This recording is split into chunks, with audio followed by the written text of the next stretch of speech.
ലോകത്തിൽ കാണുന്നതൊക്കെ മാറിപ്പോകും. ആ മാറ്റമില്ലാത്ത ഒരു സ്നേഹമുണ്ടെന്ന് വെച്ചാൽ ആ ക്രൂശിന്റെ സ്നേഹമാണ്. ദൈവവചനം പഠിച്ചു വരുമ്പോൾ കാണുവാൻ ഇടയാക്കുന്നത് 2026 വർഷങ്ങൾക്ക് മുമ്പേ ജനിച്ച് അത്ഭുതങ്ങളും അടയാളങ്ങളും വീര പ്രവർത്തികൾ ചെയ്ത് 33 വയസ്സിൽ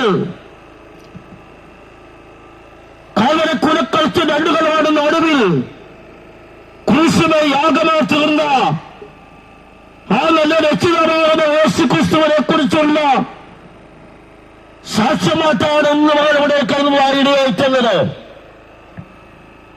ഇവിടെ നിൽക്കുന്ന ഈ ദാസന്മാർ ഓരോ പ്രിയപ്പെട്ടവരെ കുറിച്ച് പഠിച്ചു വരുന്ന ഓരോ സാക്ഷ്യങ്ങളെ അനുഭവങ്ങളെ കുറിച്ച് പറയുവാൻ ഇടയായിത്തീരും.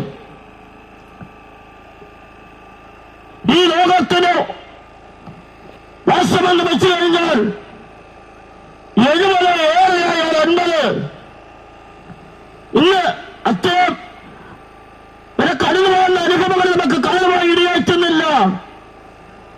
അതിന് നടുവിൽ വെച്ച് തന്നെ പലരും ഭൂമിയുടെ മുഖത്തൊന്ന് മൺമണി വെക്കേണ്ടി നിൽക്കുമ്പോ അല്ല മാറ്റമില്ലാത്തൊരു ദൈവിക സ്നേഹം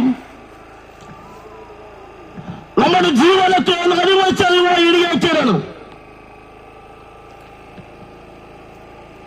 പ്രിയത്തിലെ വളരെ പഠിക്കുമ്പോൾ കാണുമ്പോൾ ഇടത്തിൽ പോലെ ആ മായ സകലമായ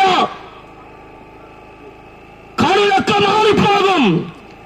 മാറ്റമില്ലാത്തൊരു വാസമുണ്ടെങ്കിൽ അത് നിത്യത മാത്രം.